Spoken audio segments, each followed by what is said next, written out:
Look how the diamond blink off my jet. Fresh in my white tee. See the progress. I'm a stunner, stunner, stunner. I'm a stunner, stunner, stunner. Dr. Umar sends Diddy a warning and advises him not to tell on any celebrities. Wait, is he trying to save himself? Dr. Umar, let me find out. Nah, so why wouldn't you want him to tell nobody? Or give up no names? You think they just gonna drop bread on him to stay in jail or incarcerated long? We ain't gonna waste no time, man. Make sure y'all like, comment, subscribe, and let's get it, baby. Why wouldn't you want him to tell, though? Yeah, the Fed said that they found photos and videos of Diddy freak-offs. Do you think celebrities is worried about being caught on tape? Oh, they definitely. I don't think they're worried about going down as much because I don't know if you can be held accountable for being a freak among freaks. Now, can they say you had knowledge of narcotics distribution? Because the one thing that they have in the RICO charge, okay, is that he engaged in possession of narcotics with intent to distribute. Oh, yeah. So they could potentially come back and say, all you celebrities who were at the freak-offs, y'all had knowledge that illegal drugs were being distributed and used at these parties. But to that, Art, I'm going to say, are you serious? Aren't there drugs being distributed at every Hollywood party, every music industry party? I mean, are you really going to charge all these black celebrities who were at these freak-offs with knowledge of possession of controlled substance with intent to distribute when that is everyday culture in Hollywood? See, then, in my opinion, it starts to really look like what it is, racial targeting and racial profiling. That would be a bit too much. Now, they say Puffy had a gun with the serial number scratched off. I don't know why he would do that. Because when they said they found 2 or 3 AR-15s or whatever, he has a right to have weapons. He got a right to have weapons in his house. So to me, them finding guns means nothing. The man is a mogul and he's an American citizen. So he has a right to have guns. But that one with the serial number scratched off, Art, can that be linked to any crimes that have ever been committed?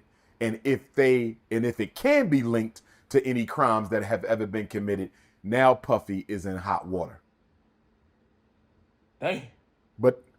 But the one thing he can't do, Art, the one thing Puff can't do, because as people send me messages and screenshots from social media all day long about this, there's a lot of Africans who are saying he should just expose everybody. That's the worst thing Sean Combs can do. Boy, and I'm sure Sean Combs knows he can't do it, because that's exactly what Jeffrey Epstein was going to do. Jeffrey Epstein went on record and said, I'm not going down alone. So when you say that, that automatically means that you're about to take somebody down with you. Donald Trump was on that plane, allegedly.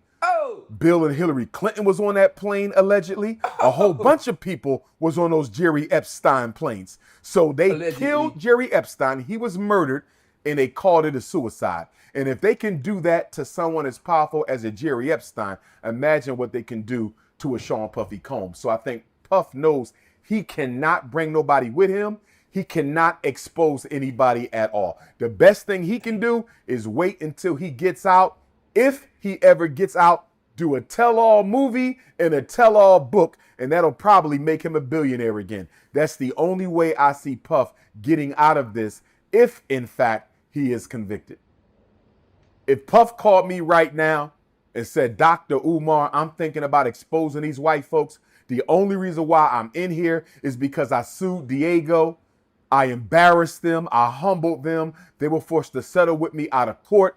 And they are the ones who called in a favor to the U.S. government, or had King Charles III to call in a favor on their behalf to the U.S. government. And that's why I'm here. And I would say, Puff, good brother, if you did the crime, you got to do the time. If, in fact, you're guilty of trafficking women against their will, if you are, in fact, guilty of forcing women or men into these freak-offs against their will, brother, that is a crime in my book, and you need to do the time. But if you're guilty of those things and this is a complete setup and you're ready to expose everybody involved, I would strongly recommend you do not do that until after you do your time and get out. What did Bill Cosby do?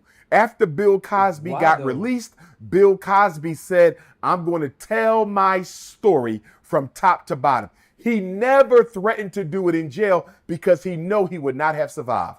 Bill Cosby is going to tell his story now that he's out. But to try to do that when you are in a controlled environment is nothing for them to get to a black person in prison and have your life taken. If they did it to Jeffrey Epstein, they could do it to Sean Combs. Now, let me go here, Art, real quick. Let's go back to the first black heavyweight boxing champion of the world. You know his name, I know his name, Jack Johnson. Jack Johnson was a bold, unapologetic black athlete who was well before his time. He knocked white men out in the boxing ring, and he paraded around openly with white women. So what did the white power structure do to try to destroy Jack Johnson? They passed a law claiming that it was illegal to transport women across state lines for the purposes of having sex. Art, this whole interstate prostitution thing, it started trying to destroy the first black heavyweight champion. I want to make sure your viewers understand this. Put this in context. Whether it's Sean Combs, whether it's Bill Cosby, whether it's R. Kelly, whether it's Michael Jackson, this whole thing of destroying successful black male celebrities started with heavyweight champion Jack Johnson. And they accused him of interstate prostitution when all he was doing was going around with his white girlfriends from boxing match to boxing match, vacation to vacation, having sex, and they charged him with interstate prosecution, even though they didn't have the evidence. I just want our people to look at this, Art, from a racial perspective, a legal perspective, and a historical perspective. This whole interstate trafficking of women was used against black men who were not engaging in prostitution. They were engaging in consensual sexual relations with white women that the white man did not like. And they were being convicted without sufficient evidence, and they're trying to do the same thing with Sean Combs right now. God, excuse me. Damn. Fool, just cause fool, you turned fool, and you probably like having orgies and threesomes with 3-4 white women or whatever. Women, period. Fool, if that's the case for every rapper or musician or whatever the case may be, fool. Huh? I'm trying to see what guidelines or how can you prove that those are your intentions. Are you like going to club, fool, and getting down and dirty? That's not illegal though, fool. Oh God, that's what. Oh my goodness, fool. That's it for this video. Make sure y'all like, comment, subscribe. Drop down to the comments what y'all want to see next, and go stream me and mine out now everywhere. Bye, STAKT. And I'm gonna see y'all next video, man. Look how the diamond blink off my jet, fresh in my white tee. See the progress. I'm a stunner, stunner, stunner. I'm a stunner, stunner.